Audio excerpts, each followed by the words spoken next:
Yo, welcome to the Theory Podcast, a podcast for individual thinking, where you can just be yourself, tell your story, tell your theory on life. And this guest right here exemplifies that. She's very unique. One of the co-hosts of YFM Lunch League. That's correct. She's also a DJ. She's an influencer. She does like a multiple of things. We're going to get into it. But it is LULA. I'm going to mess up your surname. ODIBA? That's correct, man. I got it right? You got it right. Hey, we lit. LULA, how are you? I'm great, dude. Thanks for the invite. How are you? I'm blessed. Yeah. I don't want you to give me like the, I'm great rhetoric answer. So on a scale of 1 and 10, how are you? Really? 7.5. 7.5. Yeah. You added the 0.5. 7.5 because it's a distinction. What would it take to get to 10? More money. Yeah. Simple answer. That's interesting because people see you very busy. They're like, yo, LULA making all the money. Who said that? Social media.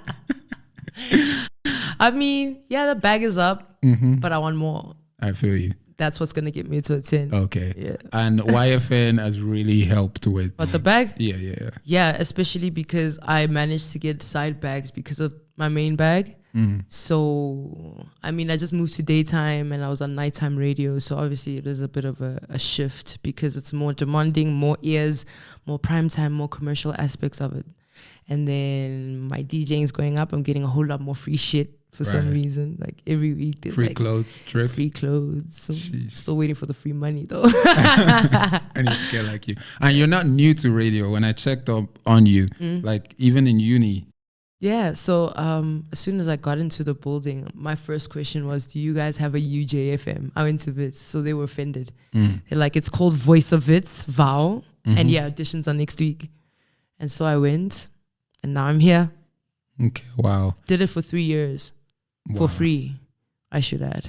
Wow, you worked for free for 3 years. For 3 years. Sheesh. And you knew that this college is making some money off this, but they're not paying us. Yeah, but nobody was getting paid, so I wasn't offended, you know. When I listened to the YFM station, like your Lunch League, the radio show, you guys had a lot of vernaculars. Yeah. And I can never follow because I don't understand Zulu. I don't understand. Was that necessary for you guys to do, or do you feel like it even limits the audience?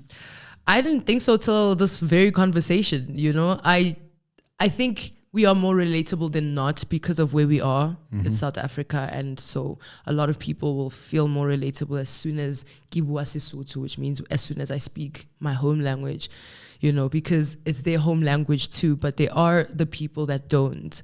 And it's never been a requirement from work where they're like, you have to merge. There are some people who are presenters, they don't know how to speak anything but English, you know, and Afrikaans, and nobody's trying to hear you speak Afrikaans on why.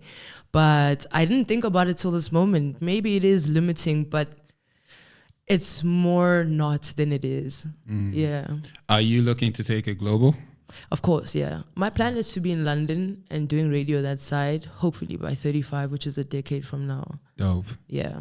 Yo, also doing background on you. I know you probably don't like this question, but on individualism, right? You're in the space where your dad is a legend in that space. How do you kind of make sure you have your individual voice? Most people don't know. So I don't have to have it's already like that. Oh, okay. And as soon as people find out, it's just a fun fact. It's always like, oh my God, it runs through the blood. Like, it's crazy how gifts can be generational like that. And that's about as far as a conversation goes. It's never like a comparison of, nah, dog, but your dad used to kill it. See, what you're doing is mild. I've never had anybody say that to me. Is that why you dropped the last name? My name was never his last name. Was never, yeah, I've always had my mom's maiden surname. Oh, okay, cool. Yeah, so that also helps, you know. People never figured it out. And you never used it to like get the job. Nigga, I have. I love it. I have. I remember like YFM actually came to my high school, and the host was, he was doing the breakfast show. His name was Uncle Tap. I was like, nigga, you know who my dad is though, right? Put me on. And he put me on. And obviously because of who my pops was, he was, you know, more comfortable or more, it persuaded him because I had a story and it was interesting than any other kid who was there because he was a god in this thing. And here I am wanting to do the same thing. He wanted to be the first person to be like, yo, I found this kid. You know what I mean? And so in some aspects, it has helped. But I can't even tell you like what I have received because of that name. I haven't. You haven't received nothing? Other than the money he left me when he died, nothing. Okay. Professionally, no. I've never had a girl be like, "Oh, you're Eddie's kid? Come here, let me touch your titties." That's never happened, bro. Nobody really actually cares. Like I said, it's just a fun additional. And he was into the love and everything. Yeah. Fig was telling me he had a love playlist. Yeah, he on was Sundays. quite something. For people who don't know, your dad is. Eddie's Ondi. Okay. Yeah, right. so he was on Metro FM and he used to broadcast on Sundays, 3 to 6.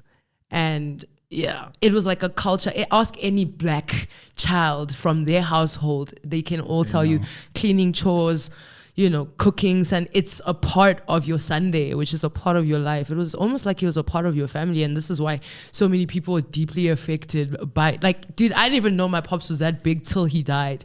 Because we had to hold the funeral ceremony at a university just for space. Wow. It felt like a concert, dude. Nigga, he died on Youth Day. Youth Day is next week. It's been 8 years. They're still throwing like parties in remembrance of him. And those places full up. You know what I mean? Damn. That's insane. Did he give you any advice on radio? I mean, I was in grade 9 when I told him I wanted to do it. And I was very shy telling him. He was like, so what is your story? Like, what do you want to do? I'm like, oh, fuck. I want to do what you do. You know what I mean? Not because of you, though.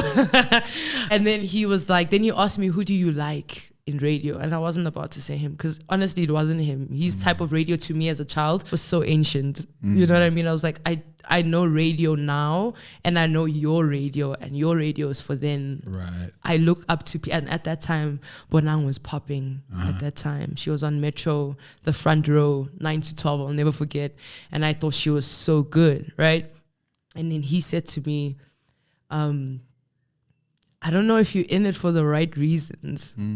Because Bonang was a broadcaster, but he wasn't from his school of thought when it came to radio. So obviously he had his reservations about her style of broadcasting. I don't think he really rated her to that point. So he was like, we'll talk when you really know what radio is about. And that was frankly the only conversation we had about radio. There was no advice. The only thing he said was that I won't put you on. I hope you know that. Little did I know that he wouldn't be around to put me on, you know. Right. So yeah. And what do you think radio is about now? Your own theory. What I wish it would be about is still the skill, the cadence, entertainment, the theater of the mind, because we're using people's ears. We're selling ears to, our clients.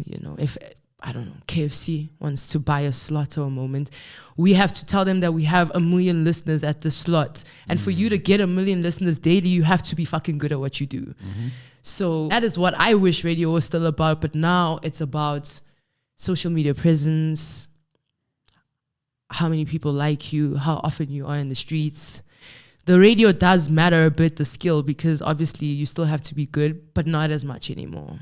Popularity is almost over the skill now. Exactly. So I saw that you met Gunna. I did. Oh my gosh, yeah, I did. How was it? Like, that was in my first year at Y, dude. Sheesh. What was Gunna doing that? He was here performing. Okay. Yeah, Russian Bear, when that was still a popping brand. And he was Gunna at the time. He was still Gunna, bro. He was Hot was already out. And then I like when it's like that song was already out, so it was like proper. And Y told me like casually on a Wednesday, they're like, so Gunna's here and he's only available on sets. I got him by default. There was no other slot because he was not there during the week where maybe the drive time host. So he was, and I was a beginner, dude. I was shaking in my pants, dude. Like it was my first international guest, and he came through. I thought we were the same height. He's much taller than I thought. Glistening in diamonds. Dude, he had cars that I didn't even know we had in South Africa. Wow. Parked outside of YFM. I was like, where did he hire this? Before I knew about Rage and Pharaoh and shit. Right. You know what I mean? And he came with like 12 people in studio. Yeah. And bodyguards. He smelled good. I could hardly hear what he was saying because of the accent. Okay. I was trying to be creative with the questions. I was an amateur. I just hope that nigga had fun, bro. I told him to give me a ring. He said no. He really said no? Yeah, well, he's like, let's talk at the concert. I never saw that nigga again, bro. But it was really, really fun. Months later, I interviewed Masego. So it was 2 international guests, 1 year starting out. Insane. It was freaking buck, dude. No, I asked that question to get messy. Because I want to know your opinion. Okay. The Gunna snitch. I don't think so. Okay. I think that he cut a deal for himself. You saw the video like the rest of us, right? Nah, I don't. You're still waiting on he that call. He wasn't snitching in that video. You're still waiting on that call. You're hoping he calls you. That's why you're like... I'm hoping that he didn't snitch, but Saga is still in prison, bro. Mm-hmm. Do you think he snitched? I mean... I don't know. Would you? I don't even know what snitching is, to be honest. No, I really don't. Like, is it if you're involved in the crime and then you get caught and you tell on everyone else? I think it's just the essence of telling. So whether you're involved or not, if you're telling, you're a snitch. So if I see a crime, right? Yeah, and you call and you pick up your phone and you see, yo, there's a man dressed in a red bandana and he's stealing someone's bicycle. You a snitch, bro. What? Why is that a snitch? Because you're telling on someone. But I'm saving the person with the red bicycle. You snitch. That's exactly what I'm asking you if you would do it. Now he's in a situation where he can save himself. So you just turn the other eye and you say, I didn't see nothing. No, I would snitch, bro. Oh, so if Gunna snitch, shout out, I don't think that's snitching. Telling on someone is snitching. That's the definition. Really? That's interesting to me. Like, what if I tell on like a pedophile? What if I tell on a rapist? I know. This is why. Do you understand what I mean? understand. Like, that's not snitching. I'm a good person. Have you watched Boondocks? No, never. There's an episode on snitching, and it's this very discourse that we're having about the dilemma of being black and being scared to snitch, because what the fuck about the real perpetrators who need to be in prison? Do you know what I mean? Yeah, there's like a whole episode about it. Does YFM decide the topics that you guys are going to speak on? No, we have content producers. Okay. Yeah, so we are like a team. A typical show would look like this. Me, the host, the co-host, who would usually do traffic. We have a news guy or girl, sports. We have a tech producer and a content producer. Now, the tech producer is the guy who will fiddle with the equipment. Like if I need an audio, like I want to reference the song when I talk about this, he'll cut it up real quick and put it up for me. That's the tech producer. I see. And the content producer secures guests for us, gives us information on certain topics we talk about, comes up with the content and such and such and such. So as a team, we work together and come up with the content. Dope. Yeah. What's your favorite segment? Right now, it definitely is our first one that opens up the show. It's called What's for Lunch. And I like it because it's an open format kind of content. Like today we were talking about if you had an intro song every time you walked in the room, what would yours be? So every day it's like something different, and sometimes it's humorous, sometimes you have to think about it, sometimes it's spiritual. Yeah, that's my favorite right now. I love the one you guys do about you're gonna give a letter. Oh, and yeah. then a sports with that letter in it, and yeah, the different categories. Yeah. That's I've pretty been listening. Yeah, I see. Thanks for listening. What's your dream interview? Wow, my dream interview. I don't know if. I feel like for me it would be a dream conversation, not an interview, because interview feels very professional in my space. Okay. But I really love to sit down with Trevor Noah because he makes everything so tangible. You know what I mean? He comes from here, and I don't know if what he did is defying the odds, but it's one of the very few, especially in a broadcast sense, that's done it in a world-class level. You know what I mean? So I'd love to have a conversation with him. 'Cause he was on YFM. I'm sitting on the same seat he sat on a couple of years ago. And this is why I'm saying that he's hosting the fucking Grammys 3 times in a row now. Nice. You know, he was on the biggest show in America as a black man from South Africa. And he's so in touch. You can tell he reads a lot, you know. He's funny as fuck. And he's ruthless as well, as a comedian would be, like a lot of dark humor as well. And he did it, you know? Right. So I would love to have a conversation with him and just like, how? Like, what did you eat? What was sacrificed? Tell me the truth, bro. Did you go to Soweto? Like what pastor did you meet with? I'm from Soweto. What the fuck you think we do there? Right? Like, yeah, who's your witch doctor? Yeah, who's your sangoma, dog? Because the guy by the left, that place? Like I'll be intimidated with speaking with him. You wouldn't be a bit intimidated? Of course I would. He knows so much about politics. He knows about everything. Science. I know, he knows, dude.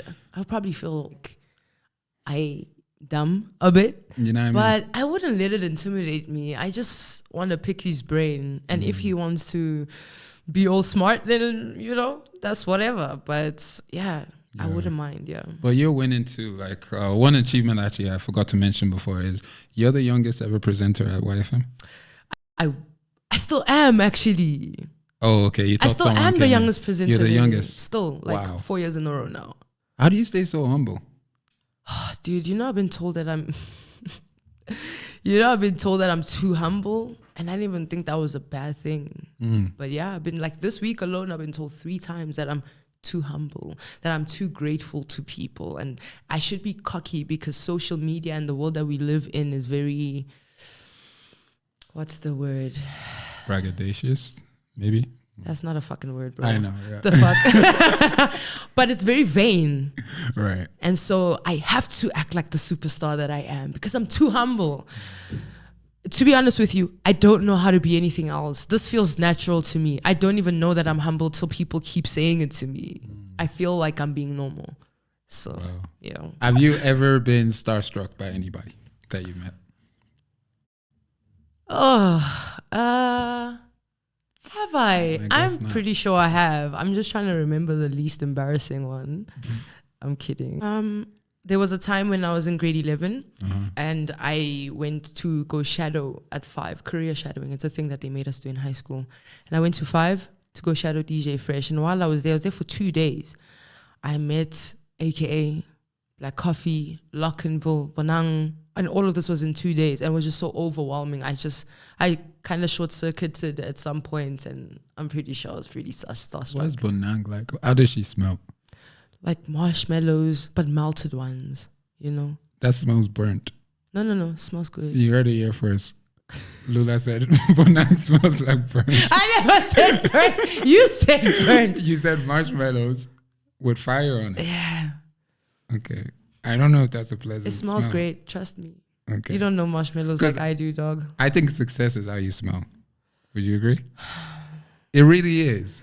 Are we going to get into a TED Talk now? Yeah, Okay. it really is. I feel like most successful people is like the smell. That's what you just notice. Like cars, people can rent cars, chains, some of it be fake. It's like the smell. It's like, nah, that's success. Success, really? I would say it's the clothes. Nah, it's not the clothes. It's not the smell either, dog. Anybody can buy expensive fragrance, and it can be a false depiction of success. Somebody can be dripped in Louis. They're probably scammers. I guess we're both wrong then. You know what I mean? Yeah, I'm okay with being Why wrong. do you say the clothes? Consistency in clothes.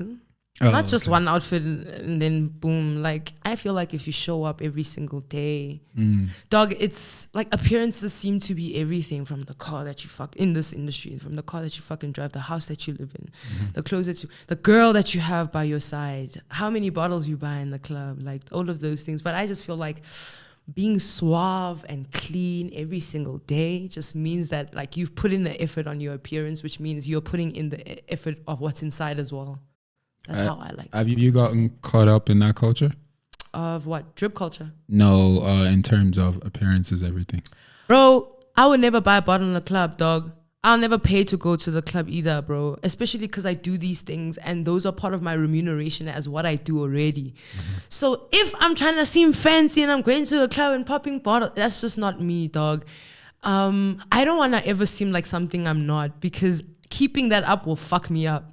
You know what I mean? And I don't want to be tired trying to impress people that won't even care. The older I get, the less egotistical I become. I realize that if I'm in the gym and I'm working out, people aren't actually looking at you. If people notice you for one single moment, it's a single fragment of a moment that tomorrow won't even be a part of a conversation. So I should, like, the older I get, the less I think about what people think about me. It's just about doing what I'm supposed to do so that when I'm at a certain age, I don't have to do so much work anymore. Gotcha. Yeah. Are you trying to create a new rule, or are you playing by the rule that you know is already there? That's a good question. I think I'm playing by the rules at the moment. I haven't really reached that point where I'm fearless enough or I'm still censored, you know? I'm still censored. I'm still careful. I'm still focused on a certain thing which requires following the rules or so. At least I think right now in this moment that could change. But I don't think I'm breaking any rules on creating my own as yet. Yeah. That's the honest truth. Are you breaking rules? I think sometimes it just can't be me that is trying to create a new system or, you know, break the status quo. I feel like if there were people along with me, there's a bigger strength then. Yeah. But if it's like everybody's doing this, it's like, all right, F it, I'm going to do this too. Yeah. It's tough, right? This is what you guys want, then that's what it's going to be. It's kind of like how I always say that if the world was to end, I'd want like to die first. I don't want to survive and fight and like be like the last 4 people. And I don't want to go through all of that. Like just kill me first, bro. You know what I mean? Would you want to die first? Sad. It's not sad, bro. I want to be the hero. I thought everybody wants to be the hero. Nah, dog, take me out first. So you want to be the black person in every scary movie that dies first? Nah, it is the black person. But no, that there you right. I'm saying like world disaster, ne? Or have you watched Bird Box? Yeah, we saw that the other day. So like I would open my eyes like this, like fucking take me now. I don't want to go through this anymore. And would you be the people who was trying to get everyone else to open their eyes? Open your eyes. I don't want to be the one. Now I'm pregnant. I have to take care of somebody's baby. Yeah. Now we're on a boat. We can't look out. Nah. No, I feel like you'd be the dope grandma with all the stories. You need to live for a long time. I want to live forever for sure. Great stories. I want to live forever. So we'll be here to tell the stories if you're down. In a world disaster, the ones that are brave, they'll tell the story. Nah, you had your own spice. Yeah. Like, and then I shot the... Have you seen that Soulja Boy video where it was like... Pa, pa, pa, pa, pa. Yeah, we need Lula to do that. Okay. Yeah. One day. Are you happy? I am in a good space. I mean, there are some certain things that are challenging, just like how life generally is. But I'm like always hopeful for the future. I'm always optimistic. Like nothing can shake me. Are you happy? Why are you directing? She's such an interviewer. She can't. I thought this was a podcast. Like, isn't podcast conversation? It should be conversational. Yeah. What is happiness? Oh God, another TED talk. I mean, it is relative, right? So in your relativity, are you happy? I'm happier than I was last year for sure. For sure. Let's put it on a scale of 1 to 10 then. How happy I am? Yeah. I'd say most days it's like a 7. Okay. Yeah. And what would make it a 10?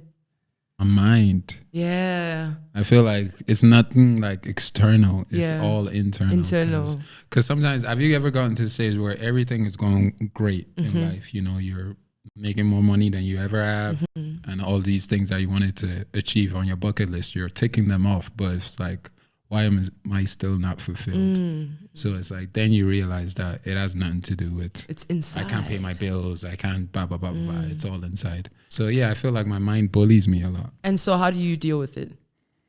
I think through this, podcasting can be therapeutic. I think asking people about certain questions helps, you know? Yeah. And I think the biggest thing that I probably deal with right now is insecurities in relationship. And what are you most insecure about in Mjolo? I'll tell you mine first. Okay, go ahead. I'm dating what used to be a straight girl. I'm so scared she gonna miss dick, bro. I'm kidding. That's real. I'm kidding. But no. Is that true? I think maybe in the beginning, but I know her far too well now. Okay. I think what I'm most insecure about in Mjolo, I think I'm scared that it's temporary because all I've seen is temporary shit. You know? So I don't think it's anything on my side, but just the reality or the longevity of it all.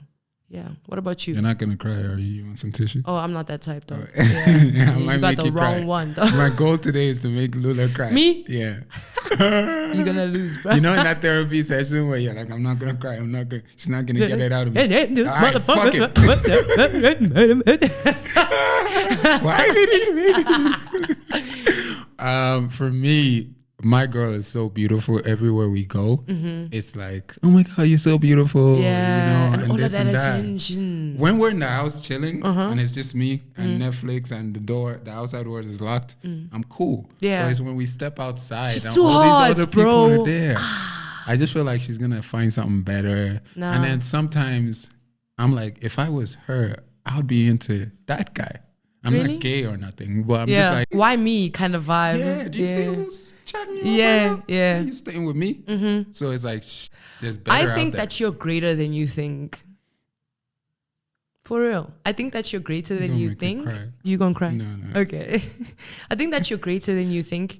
And when you're looking at someone, you're looking at things like, oh, maybe they've got a little bit more money, or they're maybe buffer than I don't fucking know what you niggas compare yourselves with. But That's pretty much you it. know what I mean? Yeah. Like maybe, I don't know. Yeah. Just maybe he's got it more figured out than I do. But it's not just about that. And people who love you know that. Because even the hottest chick, right? The hottest chick will still follow her heart because they've seen what it's like following what seems perfect. But people get murdered in relationships that look perfect. If you treat your person good and you make them happy, you don't need to worry about the rest. I do get the whole, when we're outside and everybody's giving her attention, you can't help but like, fuck, you also start looking at yourself and whatever. Right. I think you're dope. You're solid. You don't And say she that to loves you. everyone. Nah, dog. You haven't said that to 5 other people too. Nah, bro. Okay. Nah. So that's specially for me. It's specific for you, bro. Okay. All right, cool. Do you have insecurities about you messing up, like in terms of, like, we probably all used to live wild lives, right? And it's like, I don't want to hurt this person as well. Like, are you sure? How do you know that you can deal with, like, not be infidelis? So, like, how do I know I'm not going to cheat? Yeah, not going to cheat. I trying to think say it in a this is my fancy way. first ever relationship. This is first of all, we're almost a year in. I've never been this loyal. Like usually by month 3, 4, I've already dabbled. Even if they don't find out or we don't break up at the time, I just know that at that point, it's already, now this is the first time I've got, and I just simply don't want anyone else. I've never felt like that before. I don't want anyone else. I don't want anything else. And I'm super, super happy. And I don't want all of this without her. Wow. Yeah. It just wouldn't feel... And I feel like because you're moving up the ladder and stuff like that, people, if you've cheated, someone would have posted it. By now. Right? You'll be like, wait, It'll be somewhere. I know you my DMs, you know what I mean? We'll see Lula sleeping beside the person. Yo. That's the worst one. When the guy... Yo. You see him on social media in the morning, damn. Fuck. The pillowcase is all fucked up. Now you're even embarrassed because you went there. Like, yeah, my sleeping face now. Please, let's not catch any Lula exposed pictures. Dog. And please. I just feel like when you build so much, dude, it's not worth it anymore. Yeah. Like one single moment of pleasure is not worth it anymore. Like, you know. How do you deal with the temptations? Do you I've still never get tempted? No, people You don't even- actually hit on, like, girls. They'll do it. Like the furthest it would go is and then they don't know how to act and whatever, and then they go away. My DMs are clear. Interactions are clear. I think also people respect my relationship because of how much I stand for it. You know what I mean? So yeah, which is odd because in my old relationships, I didn't care who I was dating. They try and step right in between that shit, and I'd let them.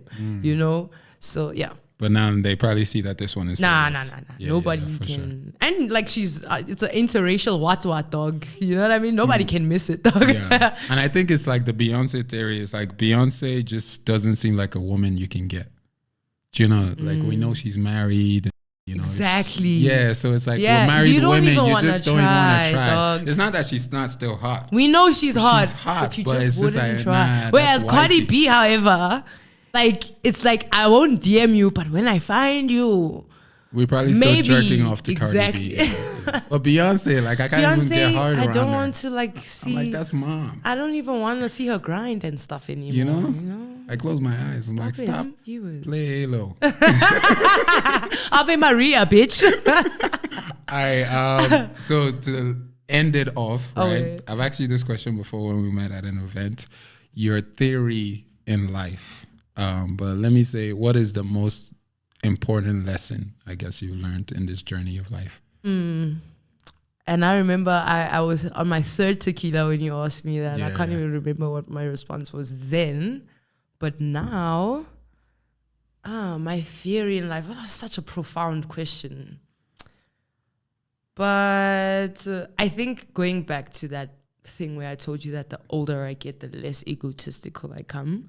Egotistical, yeah. And I've been watching a lot of TikTok, and it's part of my algorithm now. But it's just, those people who are like, I'm 40 and these are the things that I wish I learned in my 20s. And one of the most prominent ones that I see all the time is just about like how people don't care as much as you think. So just fucking do your shit. That's it. Wow. People don't care as much as you think. People are not thinking about you. They're thinking about themselves. Exactly. People are thinking about themselves. So do your shit. Make sure your shit is okay. Yeah. LULA ODIBA. Thank you so much. That was dope. Thank you. Big love.